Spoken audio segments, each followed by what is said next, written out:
Here are a couple examples about composition.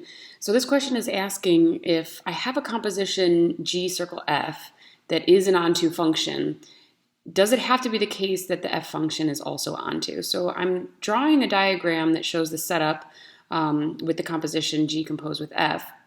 And I'm wondering, is there any way that I could have the composition function being onto Z fully, but somehow F was not onto its codomain Y? So playing around with it, thinking about the picture, I think I have a counterexample to this claim. So let's go ahead and choose our favorite non-onto function, which is x squared. So let's let f of x be x squared, and its domain is R, its codomain is R. And then I'm going to define G actually the same way. So G is going to be defined on the codomain of F as its domain, R, and I'm just going to make its codomain equal to its range. So G here ends up being an onto function just by how I define its codomain.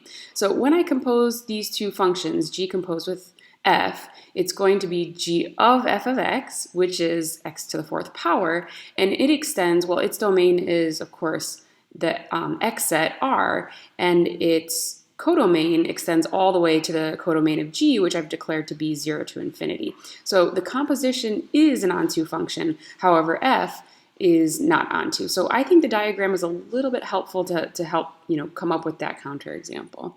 Okay, moving on to a proof now. So this statement ends up actually being true, and I'll prove it.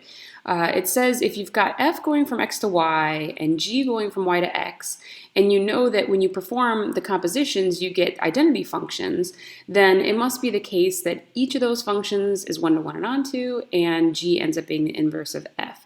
So I'm just going to try to prove all these claims one by one. I'm first starting to show that f is a one-to-one function. So the procedure for that, of course, is to select two elements of the domain that have the same output and argue that those two elements of the domain are the same. So I've started with fx1 equals fx2. I'm applying g to both sides and observing that g composed with f is just the identity on x. So from that, I get that x1 equals x2, and that is precisely the argument that f is a one-to-one function. Of course, I can go through an exactly the same argument for g, using that f composed with g is the identity on y. So I'm not going to bother to write it out. I'm just going to declare that a similar argument works to show that g is a one-to-one function. Then I'm going to move on to trying to show that f is an onto function. And remember what that means. It means that I can select any element of the codomain and find an element of the domain that gets mapped there. So I let y be an element of y, and I try to find an element of x that gets mapped to it.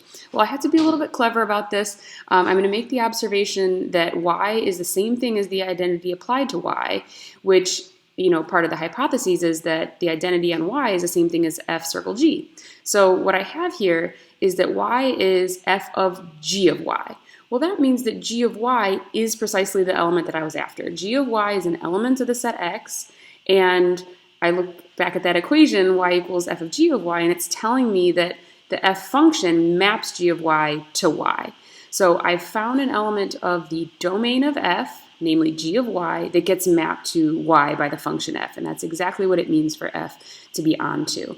And of course, everything is symmetric in these hypotheses, so I can go through a very similar argument that g is an onto function. So again, I'm not going to write it out.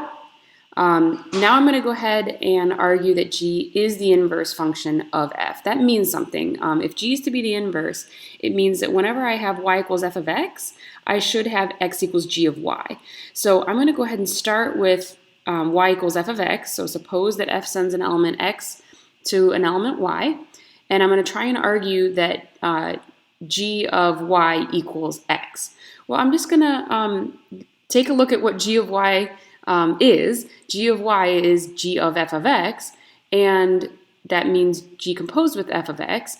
But of course, that's given to be the identity on x. So just writing out this as sort of like an algebraic computation, I get that x is equal to g of y as desired.